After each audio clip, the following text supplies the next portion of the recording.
सत श्री अकाल, तुसीं देख रहे हो सांझा टीवी। मैं हाँ तुहाडे नाल अर्शदीप ते तुहाडा सारिआं दा इस खास पेशकश दे विच स्वागत है। ते अज इस पेशकश दे विच गलबात करांगे अमेरिका दे बारे। बहुत समा हो गया सी अमेरिका दे बारे, अमेरिका दी सियासत दे बारे आपां गलबात नहीं कीती सी, ते अज आओ गलबात करदे हां अमेरिका दी सियासत दे बारे। आखिर अमेरिका दी सियासत दे विच हो की रिहा है, क्योंकि लग रहा है कि ट्रंप सत्ता दे विच तां नहीं, पावर दे विच तां नहीं, पर फिर भी बाइडन ते भारू पै रहे ने। सत्ता विच आया नूं 1 साल भी पूरा नहीं होया कि अमेरिका दे राष्ट्रपति जो बाइडन अपना वो जलौं, अपनी वो पावर गवाउंदे जाप रहे ने। वर्जीनिया दे गवर्नर दे लई होईयां चोणां दे विच बाइडन दी डेमोक्रेटिक पार्टी दी हार होई है, ते इस हार नूं राष्ट्रपति दे खेमे विच खतरे दी घंटी वजों देखिया जा रहा है। इस तों इलावा न्यू जर्सी विच भी डेमोक्रेटिक गवर्नर फिल मर्फी नूं उम्मीद दे नालों भी घट वोटां मिलियां। अमेरिका दे विच मध्यवर्ती चोणां अगले साल 8 नवंबर नूं होणी है, ते डेमोक्रेट्स दी कांग्रेस विच थोड़े जिहे फर्क नाल बहुमत है, ते उस उपर उन्हां चोणां दे नतीजिਆਂ दा असर पैण दी पूरी संभावना। दूजे पासे साबका राष्ट्रपति डोनाल्ड ट्रंप दी पार्टी अते ਉਹ खुद पिछलियां चोणां विच मिली हार तो उभरदे दिखाई दे रहे ने। साबका राष्ट्रपति चारों खाने चौकस ने ते सियासत दे विच सरगर्म भी ने। ਉਹ 2024 ਦੀਆਂ ਰਾਸ਼ਟਰਪਤੀ ਚੋਣਾਂ ਵੀ ਲੜ ਸਕਦੇ ਨੇ। ਹਾਲਾਂਕਿ ਇਹ ਸਭ ਕੁਝ ਅਜੇ ਬਹੁਤ ਦੂਰ ਦੀਆਂ ਗੱਲਾਂ, ਪਰ ਮਾਹਿਰਾਂ ਦਾ ਕਹਿਣਾ, ਮਾਹਿਰਾਂ ਦਾ ਮੰਨਣਾ ਕਿ ਬਾਈਡਨ ਦੇ ਪੈਰਾਂ ਥੱਲੋਂ ਜ਼ਮੀਨ ਖਿਸਕ ਜ਼ਰੂਰ ਰਹੀ ਹੈ। ਹੁਣ ਆਓ ਦੇਖਦੇ ਹਾਂ ਕੀ ਕਹਿਣਾ ਵਿਨਰ ਦਾ ਚੋਣਾਂ ਦੇ ਵਿੱਚ। My fellow Virginians, this is our moment. It's our moment for parents, for grandparents, for aunts, for uncles, for neighbors to change the future of Virginia's children's lives, to change their Virginia journey. It's our time to turn that vision into a reality. It's a vision where Virginians' power, the power that has historically resided in the marbled halls in Richmond, is spread out to the kitchen tables that are held together with the bond of spirit, of liberty and freedom. Together, together, together, together, we can build a new day. A new day for Virginians where, yes, we soar and we never settle. A new day where all Virginians, all of us, can deserve to look forward to grabbing, to aspiring, to dreaming, and then achieving that great Virginia promise. God bless you all. God bless the Commonwealth of Virginia. And let's go.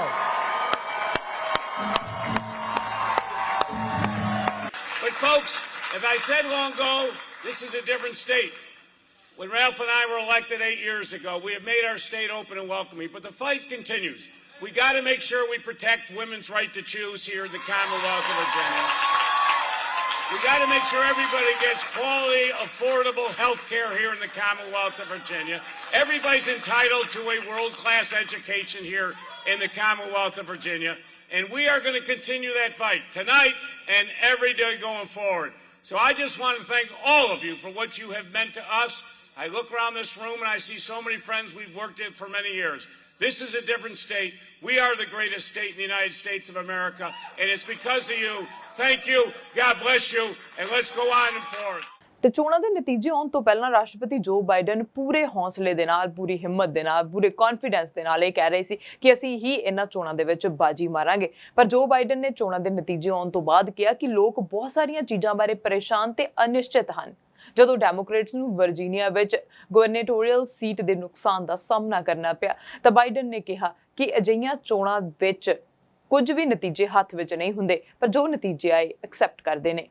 Well, look, yesterday reminded me of that one of the sacred rights we have is to be able to go out and cast our votes. And remember that we all have an obligation to accept the legitimacy of these elections. I was talking to Terry to congratulate him today. He got 600,000 more votes than any Democrat ever has gotten. We brought out every Democrat about there was, more votes than ever has been cast for a Democratic incumbent. I'm not incumbent, a Democrat running for governor. And no governor in Virginia has ever won when he's of the same, or he or she's the same party as the sitting president. What I do know is, I do know that people want us to get things done. They want us to get things done. And that's why I'm continuing to push very hard for the Democratic Party to move along and pass my infrastructure bill and my Build Back Better bill. I think if we, look, think about what we're talking about here. People are upset and uncertain about a lot of things, from COVID to school to jobs to a whole range of things, and the cost of a gallon of gasoline.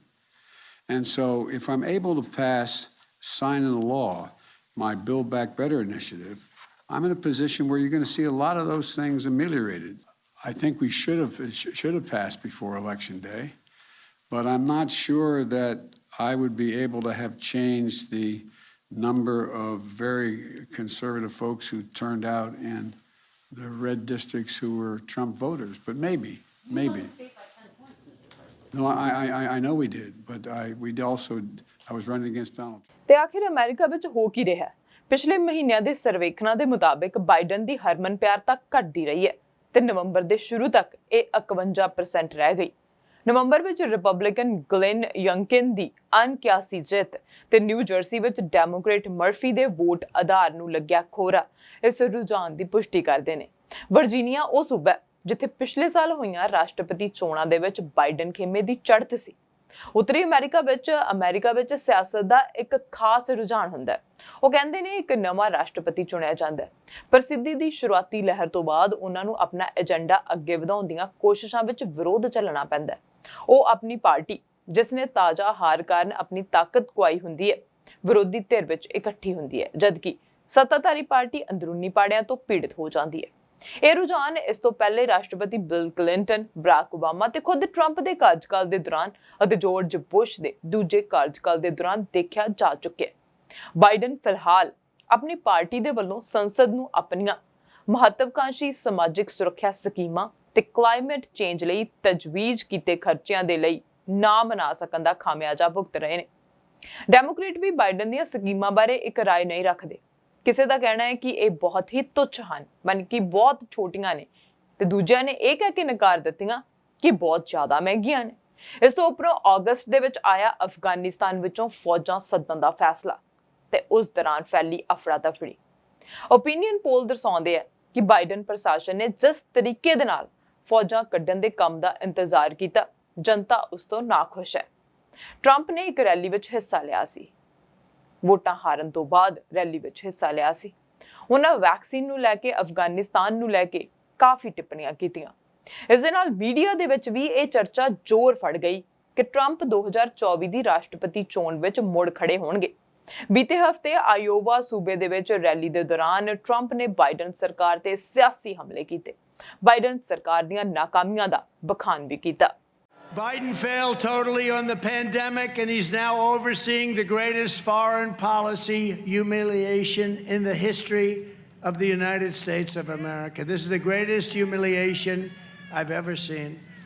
Biden's botched exit in Afghanistan is the most astonishing display of gross incompetence by a nation's leader, perhaps at any time that anybody's ever seen. Name another situation like this. Vietnam looks like a masterclass in strategy compared to Joe Biden's catastrophe. And it didn't have to happen. All he had to do is leave the soldiers there until everything's out. Our citizens, our weapons.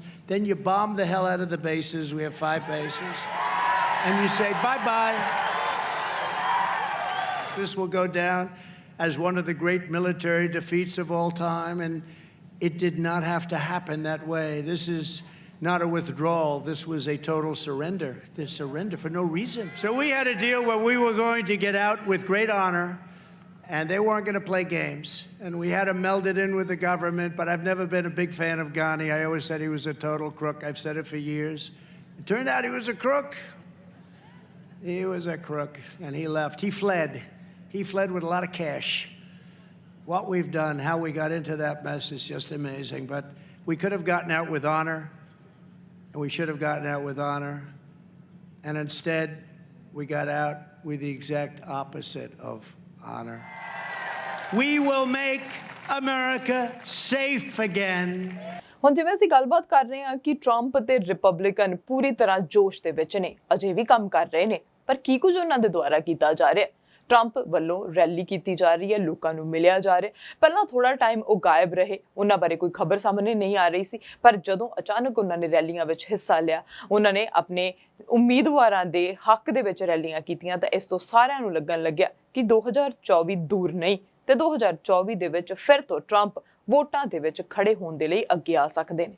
10 ਮਹੀਨੇ ਪਹਿਲਾਂ Biden ਨੂੰ ਰਾਸ਼ਟਰਪਤੀ ਬਣਨ ਤੋਂ ਰੋਕਣ ਲਈ Trump ਪੱਖੀਆਂ ਦੇ ਹਜੂਮ ਨੇ ਵਾਸ਼ਿੰਗਟਨ ਡੀਸੀ ਵਿੱਚ ਸਥਿਤ ਕੈਪੀਟਲ ਹਿਲ ਬਿਲਡਿੰਗ ਵਿੱਚ ਵੜ ਕੇ ਜੋ ਹਾਹਾਕਾਰ ਮਚਾਈ ਸੀ, ਜੋ ਤਬਾਹੀ ਮਚਾਈ ਸੀ, ਉਸ ਗੱਲ ਨੂੰ ਸਮਾਂ ਬੀਤ ਚੁੱਕਿਆ ਤੇ ਰਿਪਬਲਿਕਨ ਆਪਣੀ ਜ਼ਮੀਨੀ ਪਕੜ ਮੁੜ ਤੋਂ ਮਜ਼ਬੂਤ ਕਰ ਰਹੇ ਨੇ, ਮਜ਼ਬੂਤ ਕਰਨ ਦੀਆਂ ਕੋਸ਼ਿਸ਼ਾਂ ਕਰ ਰਹੇ ਨੇ, ਤਿਆਰੀਆਂ ਕਰ ਰਹੇ ਨੇ, ਫਿਰ ਤੋਂ ਜੁਟੇ ਹੋਏ ਨੇ।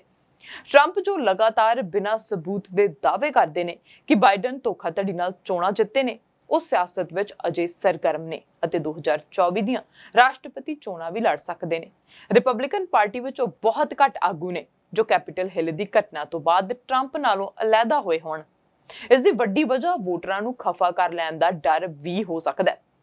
ਯੰਕਿਨ ਨੇ ਵਰਜੀਨੀਆ ਦੀ ਗਵਰਨਰੀ ਦੀਆਂ ਚੋਣਾਂ ਦੇ ਪ੍ਰਚਾਰ ਦੇ ਦੌਰਾਨ ਸਾਬਕਾ ਰਾਸ਼ਟਰਪਤੀ ਤੋਂ ਵਕਫਾ ਬਣਾ ਕੇ ਰੱਖਿਆ, ਪਰ ਬਾਈਡਨ ਪ੍ਰਸ਼ਾਸਨ ਦੀ ਆਲੋਚਨਾ ਉੱਪਰ ਆਪਣਾ ਪੂਰਾ ਧਿਆਨ ਲਗਾ ਕੇ ਰੱਖਿਆ।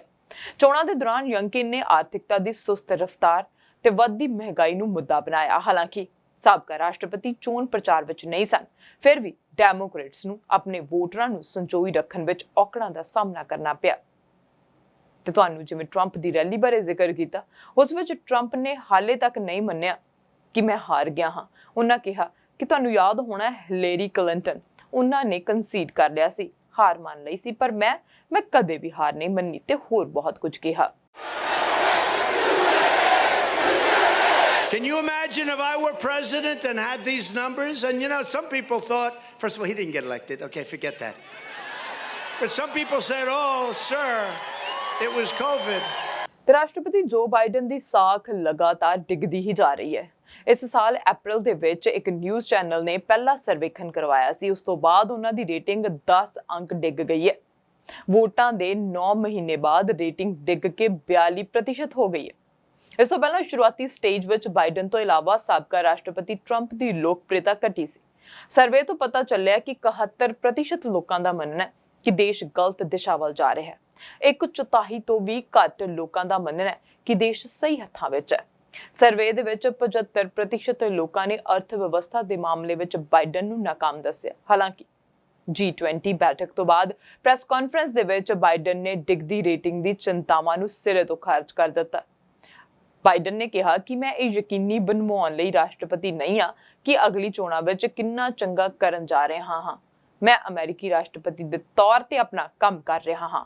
ਇਸ ਸਰਵੇ ਨੇ 2022 ਵਿੱਚ ਹੋਣ ਵਾਲੀ ਮੱਧਕਾਲੀ ਚੋਣਾਂ ਵਿੱਚ ਬਾਈਡਨ ਪ੍ਰਸ਼ਾਸਨ ਨੂੰ ਤਸਵੀਰ ਦਿਖਾਈ ਹੈ। ਦੂਜੇ ਪਾਸੇ ਸਰਵੇਖਣ ਵਿੱਚ ਕਿਸੇ ਵੀ ਪਾਰਟੀ ਨੂੰ ਉਤਸ਼ਾਹੀ ਸਮਰਥਨ ਨਹੀਂ ਮਿਲ ਰਿਹਾ। ਟਰੰਪ ਦੀ ਰਿਪਬਲਿਕਨ ਪਾਰਟੀ ਥੋੜਾ ਬਿਹਤਰ ਕਰ ਰਹੀ ਹੈ। 35% ਲੋਕਾਂ ਦਾ ਕਹਿਣਾ ਹੈ ਕਿ ਉਹ ਰਿਪਬਲਿਕਨ ਪਾਰਟੀ ਦੀ ਸਰਕਾਰ ਬਣਦੇ ਦੇਖ ਰਹੇ ਨੇ ਤੇ 33% ਡੈਮੋਕ੍ਰੇਟਸ ਨੂੰ ਠੀਕ ਤੌਰ ਤੇ ਦੇਖਦੇ ਨੇ। ਅਮਰੀਕੀ ਰਾਸ਼ਟਰਪਤੀ ਜੋ ਬਾਈਡਨ ਦੇ ਸਾਹਮਣੇ ਅਜਿਹੀ ਮੁਸ਼ਕਿਲ ਸਮੱਸਿਆਵਾਂ ਖੜੀਆਂ ਹੋ ਗਈਆਂ ਜਿਨ੍ਹਾਂ ਦਾ ਹੱਲ ਕਰਨ ਦੀ ਤਾਕਤ ਉਹਨਾਂ ਦੇ ਕੋਲ ਨਹੀਂ ਹੈ।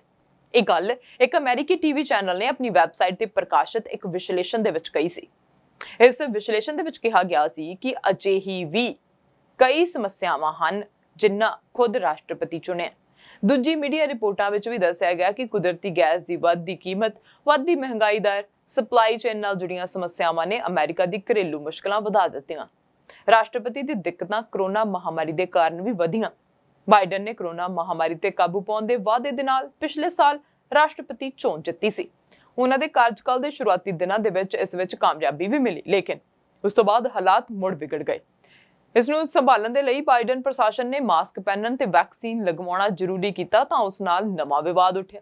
ਰੂੜੀਵਾਦੀ ਤਬਕੇ ਲਗਾਤਾਰ ਇਹਨਾਂ ਫੈਸਲਿਆਂ ਦਾ ਵਿਰੋਧ ਕਰ ਰਹੇ ਸਨ। ਬਾਈਡਨ ਪ੍ਰਸ਼ਾਸਨ ਨੇ ਸਵੀਕਾਰ ਕੀਤਾ ਕਿ ਦੇਸ਼ ਮੁਸ਼ਕਿਲ ਹਾਲਾਤ ਵਿੱਚ ਸੀ, ਪਰ ਹੌਲੀ-ਹੌਲੀ ਉੱਭਰ ਵੀ ਰਿਹਾ। ਵਾਈਟ ਹਾਊਸ ਦੀ ਤਰਜਮਾਨ ਜੇਨ ਸਾਕੀ ਨੇ ਵੀ ਕਿਹਾ ਸੀ ਕਿ ਇਹ ਸੱਚਮੁੱਚ ਸਾਡੇ ਦੇਸ਼ ਦੇ ਲਈ ਮੁਸ਼ਕਿਲ ਭਰਿਆ ਸਮਾਂ।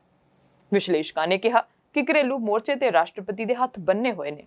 ਵੈਕਸੀਨ ਤੇ ਮਾਸਕ ਦੇ ਲਾਜ਼ਮੀ ਹੋਣ ਤੇ ਮਾਮਲੇ ਬਾਰੇ ਬਾਈਡਨ ਦੀ ਭਾਵੁਕ ਅਪੀਲਾਂ ਦਾ ਵੀ ਕੰਜ਼ਰਵੇਟਿਵ ਸਮੂਹਾਂ ਤੇ ਕੋਈ ਅਸਰ ਨਹੀਂ ਹੋਇਆ। ਇਸ ਤੋਂ ਪਰੇਸ਼ਾਨ ਬਾਈਡਨ ਨੇ ਕਿਹਾ ਸੀ ਕਿ ਸਾਡਾ ਸੰਜਮ ਜਵਾਬ ਦੇ ਰਿਹਾ ਹੈ। ਆਪ ਦਾ ਇਨਕਾਰ ਸਾਰੇ ਅਮਰੀਕੀਆਂ ਨੂੰ ਮਹਿੰਗਾ ਪੈ ਰਿਹਾ।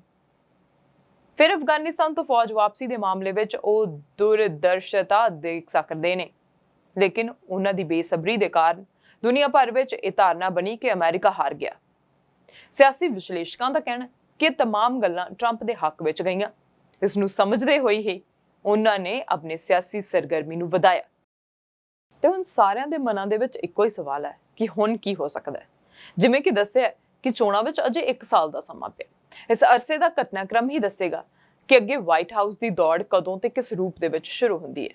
ਫਿਰ ਵੀ ਹੁਣ ਤੱਕ ਜੋ ਹੋਇਆ ਉਸਨੇ ਡੈਮੋਕ੍ਰੈਟਿਕ ਪਾਰਟੀ ਵਿੱਚ ਮੈਦਾਨੀ ਤਾਂ ਫੇਰ ਦਿੱਤੀ ਹੈ। ਵਿਚਾਰ ਉੱਠ ਰਹੇ ਨੇ ਕਿ ਪਾਰਟੀ ਨੂੰ ਉਮੀਦਵਾਰਾਂ ਦੀ ਚੋਣ ਵਿੱਚ ਜ਼ਿਆਦਾ ਵਿਭਿੰਨਤਾ ਲੈ ਕੇ ਆਉਣੀ ਚਾਹੀਦੀ ਹੈ ਤਾਂ ਜੋ ਸਿਆਫਾਮ ਵੋਟਰਾਂ ਨੂੰ ਆਪਣੇ ਨਾਲ ਜੋੜਿਆ ਜਾ ਸਕੇ। ਕਈਆਂ ਦਾ ਮੰਨਣਾ ਹੈ ਕਿ ਮੱਧਵਰਤੀ ਚੋਣਾਂ ਦੇ ਵਿੱਚ ਹਾਰ ਦੀ ਬਦਸਗਨੀ ਡੈਮੋਕ੍ਰੇਟ ਸੰਸਥਾਵਾਂ ਵਿੱਚ ਡਰ ਦਾ ਮਾਹੌਲ ਬਣਾ ਸਕਦੀ ਹੈ। ਹੋ ਸਕਦਾ ਹੈ ਇਸ ਨਾਲ ਉਹ ਸਰਗਰਮ ਹੋ ਜਾਣ ਤਾਂ ਜੋ ਰਾਸ਼ਟਰਪਤੀ ਅਤੇ ਉਹਨਾਂ ਦੀ ਪਾਰਟੀ ਕੋਲ ਵੋਟਰਾਂ ਨੂੰ ਵੇਚਣ ਦੇ ਲਈ ਕੁਝ ਤਾਂ ਹੱਥ ਪੱਲੇ ਹੋਵੇ। ਇਸ ਤੋਂ ਬਿਨਾਂ ਹੋਰ ਕੋਈ ਚਾਰਾ ਵੀ ਨਹੀਂ ਹੈ ਕਿ ਉਹ ਕਾਂਗਰਸ ਵਿੱਚ ਆਪਣੇ ਕਾਗਜ਼ੀ ਬਹੁਮਤ ਨੂੰ ਬਚਾ ਸਕਣ। ਹਾਲਾਂਕਿ ਟਰੰਪ ਇਸ ਦੌਰਾਨ ਮੁੜ ਚੋਣ ਲੜਨ ਵਿੱਚ ਆਪਣੇ ਨਫੇ ਨੁਕਸਾਨ ਤੇ ਵਿਚਾਰ ਕਰ ਸਕਦੇ ਨੇ, ਜਦਕਿ ਰਿਪਬਲਿਕਨ ਪਾਰਟੀ ਵਿੱਚ ਹੀ ਟਰੰਪ ਦੇ ਮੁਕਾਬਲੇਦਾਰ ਇਹ ਸੋਚ ਸਕਦੇ ਨੇ ਕਿ ਜੇ ਟਰੰਪ ਨੇ ਉਮੀਦਵਾਰੀ ਦਾ ਦਾਅਵਾ ਕੀਤਾ ਤਾਂ ਉਹਨਾਂ ਨੂੰ ਚੁਣੌਤੀ ਕਿਵੇਂ ਦੇਣੀ ਹੈ। ਕੁੱਲ ਮਿਲਾ ਕੇ ਅਮਰੀਕਾ ਦੇ ਸਿਆਸੀ ਰੰਗਮੰਚ ਉੱਪਰ ਸੰਭਾਵਨਾਵਾਂ ਤੇ ਸਪਸ਼ਟਤਾਵਾਂ ਦੀ ਭਰਪਾਰ ਹੈ। ਇਸ ਸਭ ਵਿੱਚ ਜ਼ਰਖਰ ਕਹਿ ਰਹੇ ਨੇ ਕਿ ਜੋ ਗੱਲ ਸਪਸ਼ਟ ਹੈ ਉਹ ਇਹ ਹੈ ਕਿ ਅਮਰੀਕਾ ਇੱਕ ਉੱਚ ਧਰੁਵੀਕਰਨ ਵਾਲਾ ਤੇ ਸਿਆਸੀ ਤੌਰ ਤੇ ਵੰਡਿਆ ਹੋਇਆ ਦੇਸ਼ ਹੈ ਤੇ ਅਜੇ ਵੀ ਹੈ। ਸੱਤਾ ਦੀ ਨਿਰੰਤਰ ਪੈਂਦੀ ਛਿੰਝ ਦੇ ਵਿੱਚ ਕਿਸੇ ਦੀ ਵੀ ਸਿੱਧੀ ਵੀ ਝੰਡੀ ਨਹੀਂ ਰਹਿੰਦੀ। ਹੁਣ ਅਗਲੇ ਸਾਲ ਦੱਸੇਗਾ ਕਿ ਮੱਧਵਰਤੀ ਚੋਣਾਂ ਦੇ ਵਿੱਚ ਕੀ ਹੁੰਦਾ, ਪਰ ਫਿਲਹਾਲ ਬਾਈਡਨ ਪ੍ਰਸ਼ਾਸਨ ਦਾ ਪੂਰਾ ਜ਼ੋਰ ਲੱਗਿਆ ਹੋਇਆ ਕਿ ਅਮਰੀਕਾ ਦੇ ਵਿੱਚ ਆਪਣੀਆਂ ਜੜ੍ਹਾਂ ਫਿਰ ਤੋਂ ਮਜ਼ਬੂਤ ਕੀਤੀਆਂ ਜਾਣ। ਜਿਹੜੀਆਂ ਜੜ੍ਹਾਂ ਉਹ ਹਿਲਾ ਬੈਠੇ ਨੇ, ਜਿਹੜਾ ਰੁਤਬਾ ਉਹਨਾਂ ਨੂੰ ਅਪ੍ਰੈਲ ਦੇ ਵਿੱਚ ਮਿਲਿਆ ਸੀ, ਜਿਹੜਾ ਰੁਤਬਾ ਉਹਨਾਂ ਨੂੰ ਚੋਣਾਂ ਦੇ ਦੌਰਾਨ ਮਿਲਿਆ ਸੀ, ਉਹ ਹੌਲੀ-ਹੌਲੀ ਘਟਦਾ ਜਾ ਰਿਹਾ। ਇਹ ਕਿਸ ਤਰ੍ਹਾਂ ਵਧਾਉਂਦੇ ਨੇ, ਕਿਸ ਤਰ੍ਹਾਂ ਦੀਆਂ ਨੀਤੀਆਂ ਲੈ ਕੇ ਆਉਂਦੇ ਨੇ, ਲੋਕਾਂ ਦਾ ਵਿੱਚ ਵਿਸ਼ਵਾਸ ਫੇਰ ਲੈ ਕੇ ਆਉਂਦੇ ਨੇ ਜਾਂ ਨਹੀਂ ਲੈ ਕੇ ਆਉਂਦੇ, ਕਿਉਂਕਿ ਅਮਰੀਕਾ ਦੇ ਵਿੱਚ ਸਿਆਸਤ ਹਰ ਵਾਰ ਡਿਫਰੈਂਟ ਰਹੀ ਹੈ, ਹੋਰਾਂ ਮੁਲਕਾਂ ਦੇ ਨਾਲੋਂ ਅਲੱਗ ਰਹੀ ਹੈ। ਸੋ ਇਸ ਵਾਰ ਕੀ ਹੁੰਦਾ, 2024 ਦੀਆਂ ਚੋਣਾਂ ਦੇ ਵਿੱਚ ਕੀ ਹੁੰਦਾ, ਅਗਲੇ ਸਾਲ ਕੀ ਹੁੰਦਾ, ਅਗਲੇ ਮਹੀਨੇ ਕੀ ਹੁੰਦਾ, ਹਰ ਪਲ ਦੀਆਂ ਖਬਰਾਂ ਦੇ ਲਈ ਤੁਸੀਂ ਜੁੜੇ ਰਹੋ ਸਾਂਝਾ ਟੀਵੀ ਦੇ ਨਾਲ। ਤੇ ਮੈਨੂੰ ਅਰਸ਼ਦੀਪ ਨੂੰ ਦਿਓ ਇਜਾਜ਼ਤ। ਸਤਿ ਸ਼੍ਰੀ ਅਕਾਲ। Please subscribe our channel and press the bell icon ताकि कोई भी नवी अपडेट तुझे बिल्कुल भी मिस ना करो।